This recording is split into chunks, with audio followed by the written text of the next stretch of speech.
Okay, hi guys, this is Erin Woods, and I am so excited that you guys actually joined me. I know it's a crazy week. It is December 21st, and Christmas is in 4 days, and so I know if you're like me, you've got a million things going on. So I really appreciate you taking 30 minutes to hop on this call tonight, and yeah, so we're going to get started. I am your director. This is SmAll Things, Great Love. This is our team and under my directorship. So I am so thrilled that you're here. Hopefully you've all received welcome emails from me, which gave you a little bit of information about why we're called SmAll Things, Great Love.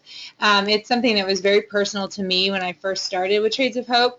And just kind of, it was a sort of a natural evolution to become the name of our team. And really, I believe that everything that we are doing with Trades of Hope is tied back to this concept of it's not about doing great things necessarily. It's about doing small things. It's about doing what you can each and every day. And, you know, not just for your business, but for your life. But you do those things, you pour into those things, all of the love that you have. And the more that you give, the more that comes back to you. And I believe in this idea and this concept so much, and that's why it is our team. So welcome. This is the last new CE call that I'm going to do on the third Monday of the month. In 2016, everything is shifting to Tuesday evenings. So the first Tuesday of every month will be the new CE call. And the new CE call is really intended for CEs within their first 100 days. So many of you will continue to be on this call for the next few months. And really, you can be on this call for as long as you want. The idea is it's a very basic kind of introductory call, but it's a chance to ask questions, and it's also a chance, as you grow and learn and become a leader in this business, that you can come on this call and kind of learn about the things that I'm doing as a leader and kind of replicate those within your own business. So our next new CE call will be the first Tuesday of January, which is January 5th. And for all of 2016, the new CE call will always be on the first Tuesday of the month. Our team meetings in 2016 will be on the second Tuesday of every month. And then I haven't quite worked out my plan for the third and fourth Tuesdays, but I'll let you know. So basically, I just want to welcome you to Trades of Hope, congratulate you on becoming a compassionate entrepreneur.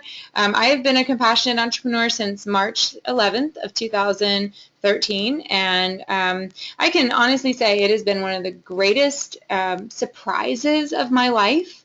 I never imagined it would go where it has gone, and all I have really done is just kind of trust my instincts, follow those who have gone before me, do what I'm told in a lot of instances, don't reinvent the wheel, build a business, work every day, and I can tell you honestly, over 1,000 days later, I have a life-changing business and income for my family, and the personal growth that I've experienced and the opportunities that I have had to go to Haiti and go to Guatemala and lead women has just it's just blown me away, it just gets better and better every day. So I just encourage you, even if you don't completely know where you're going, don't worry about it. Just work every day. Trust those who have gone before you. Follow the program.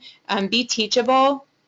Be open. Don't reinvent the wheel, and trust your instincts. And you will be amazed. I know you'll be amazed. The one thing that I have really, really learned and honed in on, especially in the last year of my business, is that less is more, and that this business can be very, very simple. And I think that's important for two reasons. First of all, it's important because for me, this is it's a part-time thing. I do this business about 25 hours a week as a director, and make an income that is absolutely fantastic for my family, more than I've ever brought home. Ever in my career, and I keep it really, really simple. It is never a burden to do this business. I do, I follow what others have done before me. I keep it really simple, and so that's one reason why it's really important, because I don't ever want it to be a burden. This is something that I want to enjoy and be as an addition to my life. I am a full-time stay-at-home mom, and that is my first job. That's my full-time job. The second reason why simple and less is more is better is because that's what attracts other women to this business. And honestly, you're looking at the picture of the drop in the water and the ripple that comes out from that. Everything is related back to the ripple effect. And if you believe in the ripple effect, that I alone cannot change the world, but I can cast stones and create many ripples, that is the most foundational, important thing that you can believe about this business. That, yeah, I alone cannot, one pair of earrings at a time might not be changing the world, but when I do when I'm doing 8 parties a month, and when I'm sponsoring women to come on and do what I'm doing and replicating my business, and then they go and do 8 parties a month, and then they sponsor, the ripple is unbelievable, the impact that you can have, and it is absolutely world-changing. So less is more because it's fun and wonderful and exciting for you and for your business, and whether you can do this very part-time and have a very fulfilling experience, but then others will look at what you're doing and say, I want to do that too. I can totally do that. So it's a very simple business. You need to make sure too, from the beginning, most of you are at the beginning of your business, you want to make sure that you understand why you're doing this. For me, it was really simple. It wasn't super, I don't know, it wasn't very dramatic for me at the beginning.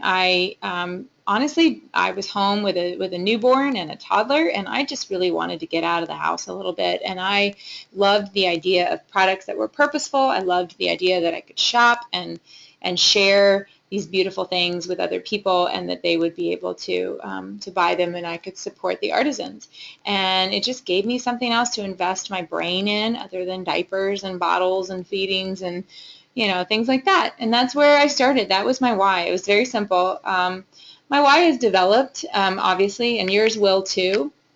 But I just think it's important from the beginning to make sure you identify why you're doing this. And I don't think that there is nothing wrong with wanting to do this because you want to make a difference not only in the world but also in your family's life. And you want to make a good, significant income. That is extremely motivating. Maybe you have a specific bill that you would like to pay every month that is kind of hanging over, a mortgage or a car payment or whatever it is. That's a very excellent why, because it's a tangible why. If you know that you want to make this $500 a month payment, then you can figure out how to make that $500 a month based on parties and party sales. So there's nothing wrong with having a monetary motivation. My husband is in very serious sales. He's not in direct sales, but he is in a very kind of cutthroat sales type of business, and everything's about money.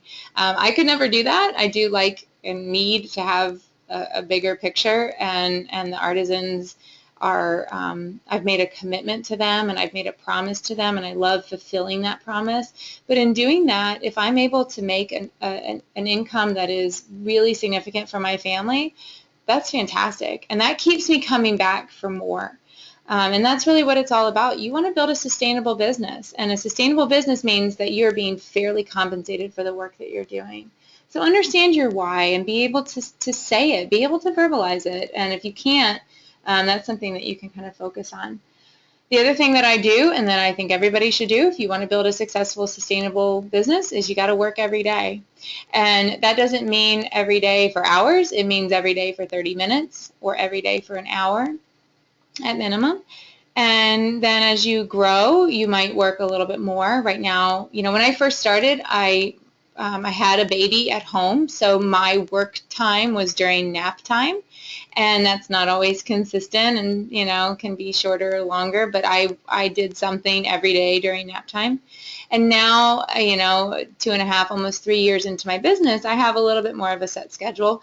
But I think that the key is to have a set schedule. Make sure that you are finding time every day and carving out time to commit to your business every day.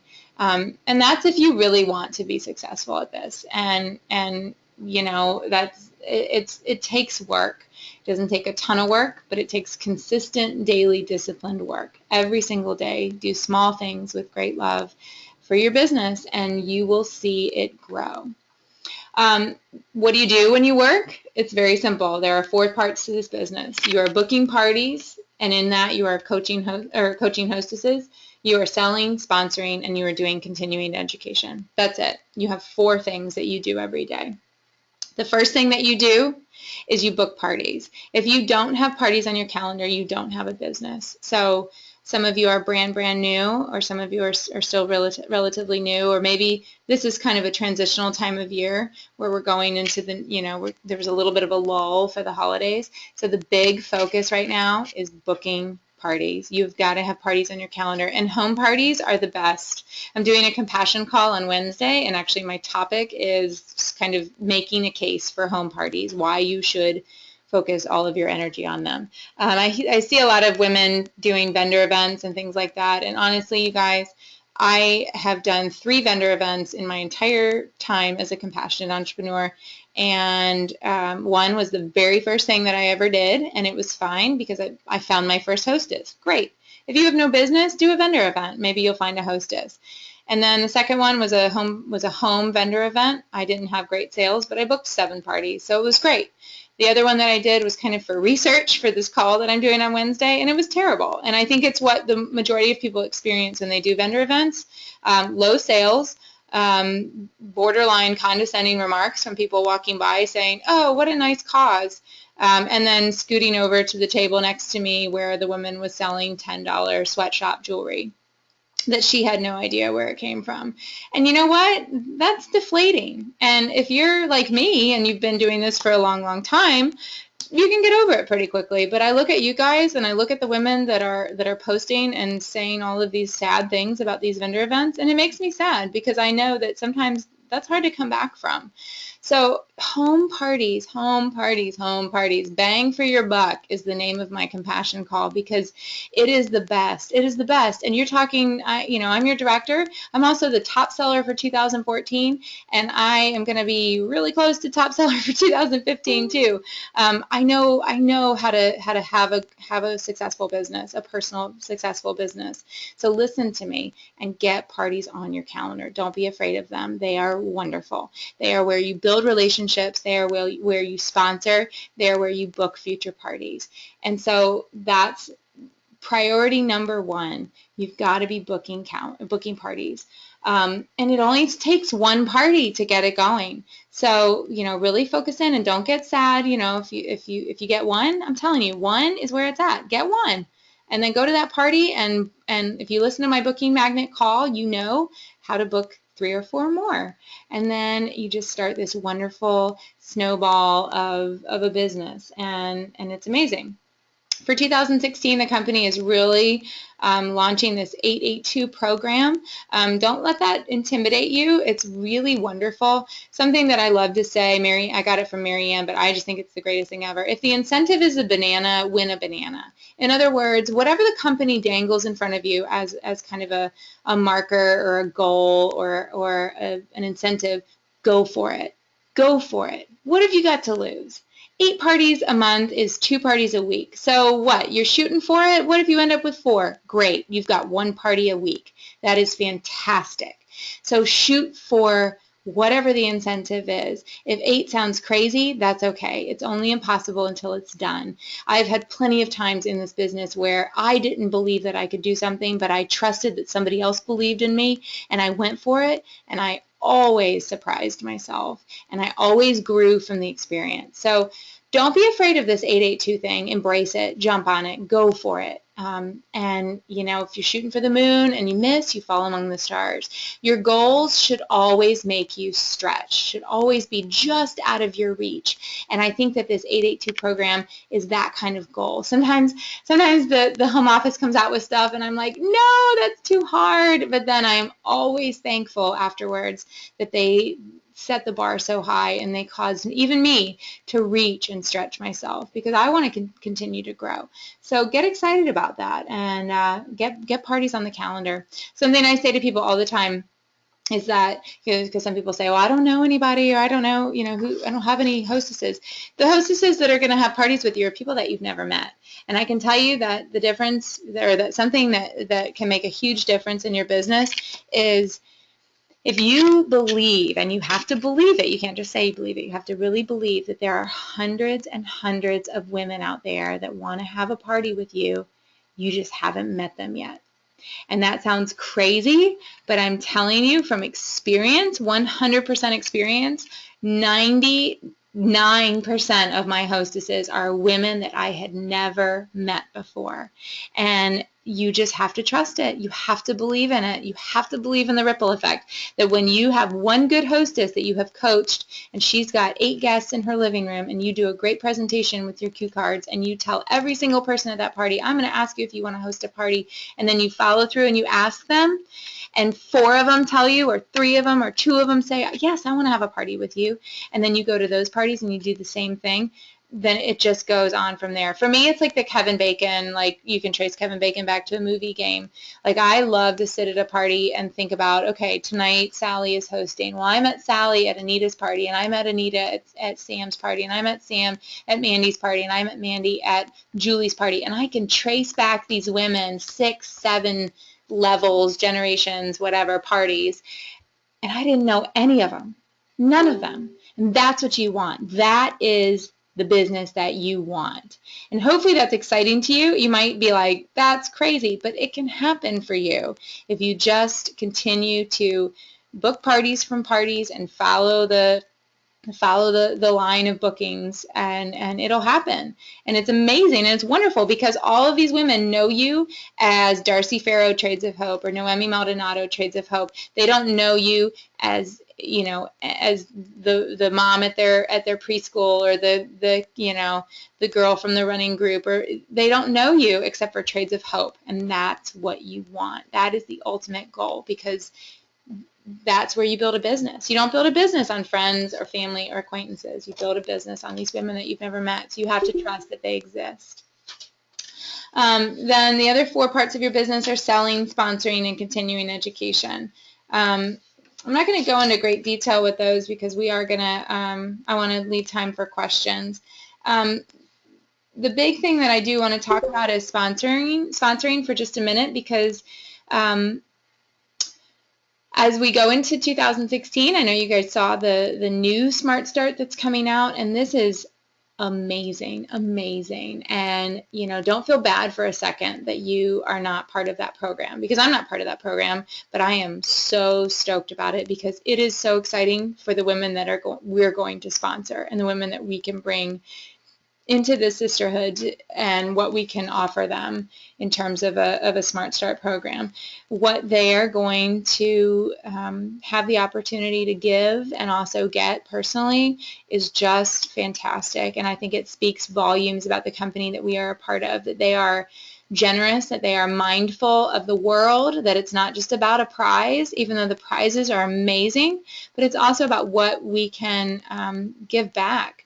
And I think that appeals so much to us as compassionate entrepreneurs, because so many of us, the number one thing that we say, why did you join? Well, because of the artisans, because it's something bigger than myself. It's something, you know, beyond just me. It's not just a product, and that's it. And so now the women that you're going to talk to about becoming compassionate entrepreneurs, you can say, oh my gosh, you have the opportunity to give a bicycle to a girl in Cambodia because you kicked off your business in a strong, successful way. I mean, that is so, so cool. And it just, I think it's going to be a fantastic tool for you. So hang on tight, learn about that program as more and more starts to come out about it, and be ready to share that, because that's going to be an incredible tool for you for sponsorship going into 2016. And then, of course, you know, right now, the continuing education piece, really it's not continuing, it's just education. You guys are new CEs. So be working on that 30, 60, 90-day Smart Start. Go in there and listen to those calls. Go through those training tracks. Everything is there. All the basics are there. And when you do your first party, you learn so much. And then when you do your second party, you learn so much more. And then you do your third, you learn even more. Most of you, I have emailed the Simple Party Tips document. It's also in our Facebook page in the file section. You know, these are just little things that I've kind of picked up along the way. I wish somebody had told me when I began. But there's so many resources available to you, but the best thing that you can do is do. get out there and do a party and do a home party, connect with a hostess, work on your hostess coaching, and just learn. Everything that you do, you're going to learn from the experience and then maybe do it slightly different next time. But keep your business simple. Simple presentation, use those cue cards, simple display, simple tool, systems for running your business. And just ask questions like crazy. Reach out to me, reach out to your sponsors, do things like this, showing up to the new CE call. All right, so I went a little bit long, but I do want to open it up to questions. So if you have a question, feel free to type it into the chat, and I will be happy to answer it.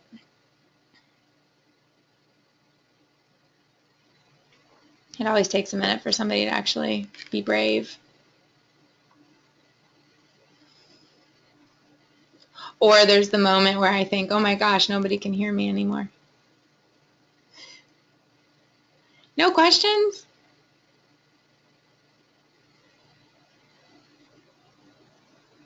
All right. Okay. No, okay, I'll wait.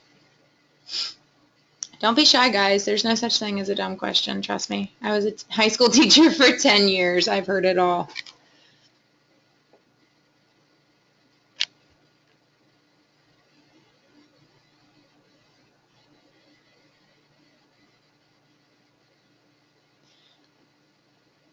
Thank you, Christina. I do appreciate that. It does get awkward sometimes. Linda Sullivan asks, how many CEs are there in the company? We are over 2,000 now.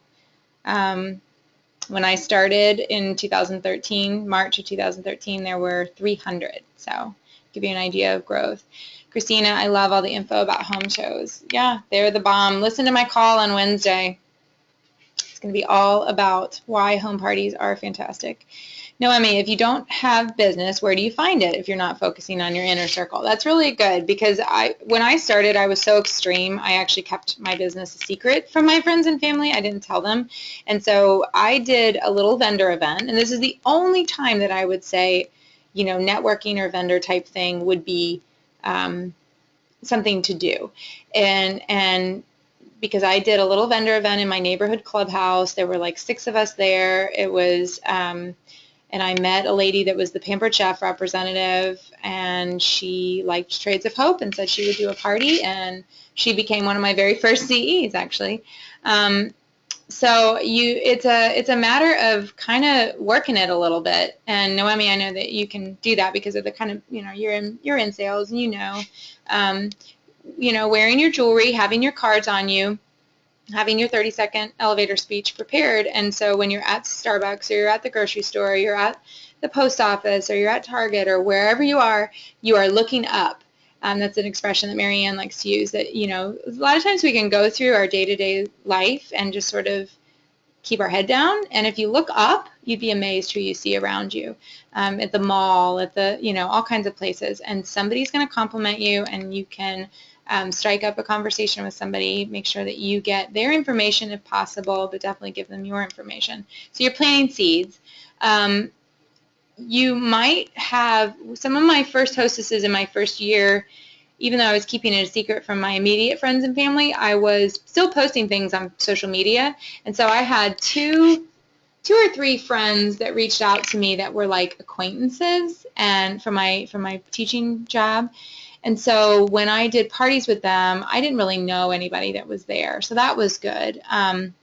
So it doesn't have to be somebody that's a complete stranger, but somebody that's going to have somebody more in your B circle that's going to introduce you to people in a C circle that's really, there's going to be people there that you don't know. My first year with Trades of Hope, I allowed my mom to have a party for me, but I really just wanted to focus on people that I didn't know, and did really well with that. But it's and you just follow the ripple. So if you can just find one hostess who has a good network of women, and she has a party with 8 or 9 or 10 people, and then you are able to book 3 or 4 parties from that party, then you're good. You're golden. It doesn't have to be right out of the gate 10 parties or 8 parties. It's really just got to be one quality party where everybody's excited. there's positive peer pressure around the room of people saying, oh, I booked a party for February. When did you book your party? And, you know, everybody's like, oh, yeah, I'm going to book a party. And it's amazing what can happen when you are in a room like that of really, like, you know, a good hostess that's got, she has shared her excitement to her friends very clearly, and so they come to the party excited. And yeah, so, and once you get into some circles like that, of some groups of women that are connected like that and excited, and, you know, you start to expand, you'll be off to the races. I mean, it just sort of starts to happen. But if you're completely dry, make that frank list, really focusing on the acquaintances. I mean, I reached out to people right off the bat when I was at the very beginning and just asked, would you, you know, I just started this business, would you be willing to host? And I had people that said no, and that was okay. Some people would do a catalog party for me, or, you know, you just got to be prepared for some rejection, but that's kind of part of it. Not everybody's going to understand it. Yes, Linda, the cue cards are definitely included in the kit, and they are fantastic. There's supposed to be 2 new ones coming out. We get 2 questions at every single party, and I have started to answer them ahead of time. How much do the artisans make, and how much goes back to the artisans? So those are supposed to be 2 new cue cards that have come out, and they might actually be in the kits that are coming out now, but I know that they are going to be included, and then they are going to be offered to purchase very soon, because those are 2 of the most common questions that we get. Anybody else have a question? Linda, have you seen my video on YouTube with where I use the cue cards? My presentation is 20 minutes long, and I use the cue cards. I'm a huge fan. Again, that replicatable piece, you know, somebody sitting in the living room looking at you and thinking, huh, she's using cards. I could do that. You want to make your business seem simple, because it is simple. And if other women are looking at you and thinking that they could do it, then awesome, because that's what we want. That makes the biggest impact on our mission. That is the greatest thing that we can do for the artisans, is to find other women who want to do what we're doing. That's the most powerful ripple that you can make. Any other questions? Okay. Delina, what do you say to someone who asks about what or how much the artisans make? All right, I'll give you here's my answer. So during my presentation, I say, okay, I'm sure you guys are thinking right now, because everybody always thinks the same 2 questions, how much goes back to the artisans and how much do the artisans make? Well, the first question, how much goes back to the artisans? The answer is none. Nothing goes back to the artisans, because the artisans have already been paid. Our artisans are the very first piece in the chain. We pay them 100% of their asking price. We pay them what they need to make a living wage, which is different from a minimum wage. In country, a living wage is really a very livable wage. They can send their children to school. They can feed their children, put food on the table, put a roof on their house. It's a true living wage. And so what's wonderful about that is that the artisans are protected in the business scenario that we work under. So if we buy 500 necklaces from an artisan group and we bring them back to the distribution center and we sell 0, the artisans are not harmed in that process. They have already been paid. So that's, I think, a really important thing to share with your customers, because it kind of helps them understand how we are working, and then also that the artisans are not dependent on us to sell. We are marketing their product and selling it so that we can go and buy more and sustain that relationship, but they are not dependent on us if we bring a product back and then we don't sell it very well. The other question is, how much does an artisan make? And this is my response. I always say that it's different in every country because every economy is different, but in Haiti, I can give you a dollar example. In Haiti, the average Haitian makes $1 a day. The Haitian minimum wage is $5 a day, but our artisans in Haiti make a minimum of $15 a day, and that is straight from Shelley Clay. She shared with us a lot of details about income in Guatemala this past May. $15 a day. So by Haitian economic standards, that is a very living wage. That is a wonderful amount of money to make, and Then I also add on to that. I say it's not just about income, and this is in Haiti again. I'm just sort of honing in on Haiti because I have a lot of really good information. But I say it's not just about an income. That these individuals are making $15 a day, but they have bank accounts. They have ATM cards, which is huge in a country where it would never be safe for them to go to a bank and take out money. But they can go to an ATM in a more secluded area and take out money. So that's fantastic. They also, Shelley offers literacy courses for them. For her managers, they are in computer training every single day. They have email addresses. They all have health insurance. So it's really about, a living wage, but then it's also about just developing the individual to rise up and become a contributing member of a society and a culture and having this dignified work where they're making good money, but also know what to do with it. 15 of, and in May, and it's probably gone up, 15 of the artisans in Haiti had small business loans taken out from Shelley, and they had all purchased land. Not small business loans, I'm sorry, land loans. And they had all purchased land to build homes. That's amazing. That's incredible. They're putting down roots. They're adding so much to their local economy. So that's kind of the extended version, Delina, but hopefully that helps kind of what I say. Sarah has a question. What is your best answer for people who say, I don't have home parties, or, oh, it's a home party business? Well, I actually love when people say that because I was the same way. I said I would never, I said I'd never host a home party. I've had one home party in my entire life, and it was about 12 years ago when I didn't know any better.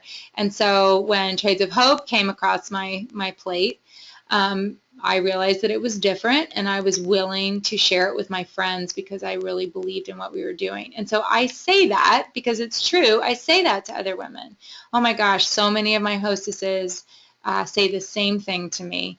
But honestly, I was the same way, but Trades of Hope is different, and I like being able to offer my friends an opportunity to learn, an opportunity to shop purposefully, that, it's something that I can believe in and get behind. And, if you say that to somebody and they're like, oh, yeah, well, it still sounds stupid, well, then they're not going to be a good hostess for you anyway. But, some people are just going to be stuck in their mindset. But honestly, the big sell, if you will, is that Trades of Hope is different. It's not like every other home party company out there.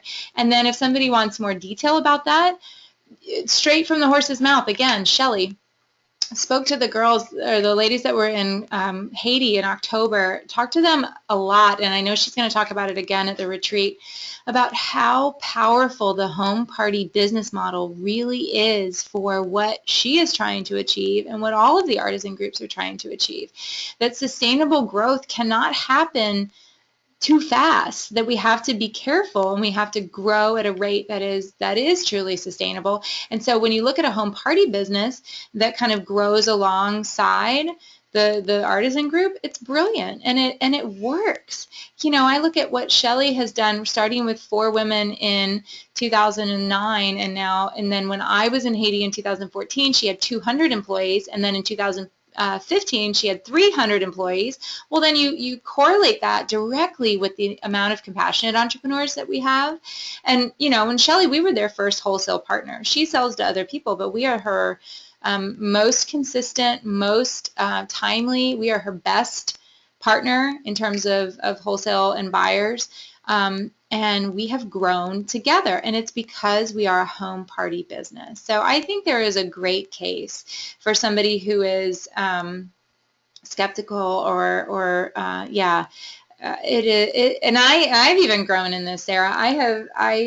I'll be the first to tell you I was not a huge fan, and I just have learned so much about the power of this business model, and I love it. It's awesome.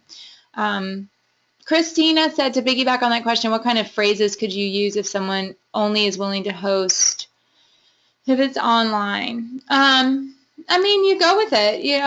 If somebody's only willing to do an online party, great. That would be fantastic. Let's make that happen. are online parties going to be the bread and butter of your business? No, home parties are. So if you've got a willing hostess, you better believe you do a Facebook party with her, and you make it the best Facebook party that you can. And sometimes you have to work harder for Facebook parties than you do for home parties, because the hostess has to really do the work. She has to connect with her friends. You have a much harder time connecting with people online than you would in a living room, because they don't know you, but they know her. So she has to really be excited. So you don't take, I mean, if she's willing to do it, you go for it. But, then you go out and you find another home party hostess to kind of fill in that gap. Facebook parties and these vendor event type things and fundraisers, and, there's all of these kind of like multiple streams of revenue, basically, like these add-ons that you could do. So you have your 8 home parties every month, but then some of them might get rescheduled or move to a different month. So you want to always have some backup plans. And Facebook parties are kind of like your backups, because I hope that a Facebook party is $200 in sales. I have had a couple that were $700 in sales, but for the most part, they are very, very unreliable, much less reliable than a home party. So if a hostess is willing to do that, then you go for it and you do it, and hopefully you make her experience really wonderful, and then she wants to do a home party with you in the next season.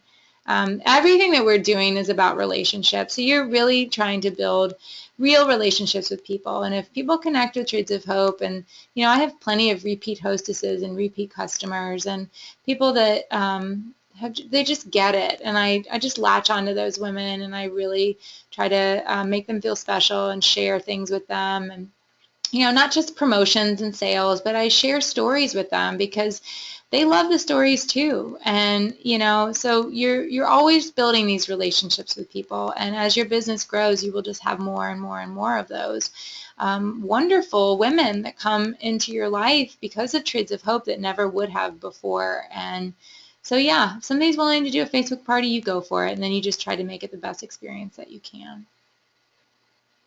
These are good questions. Anybody else have something? Sure. Christina, where do you live?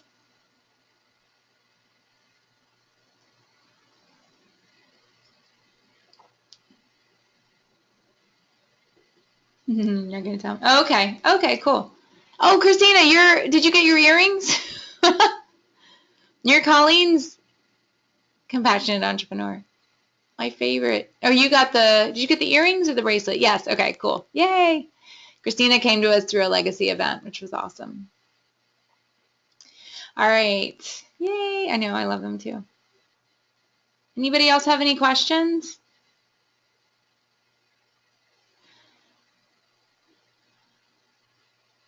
All right, ladies. Lots of cool things happening in 2016. Some changes, but some good things, some streamlining, some simple shifts.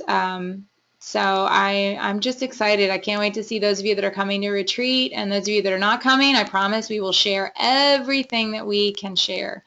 Noemi, right now the team meetings are going to be in one location in Sanford in my neighborhood clubhouse. So hopefully you can come. The first one is January 12th. Thank you guys. Merry Christmas. Happy New Year. And thank you guys for coming. Have a great night.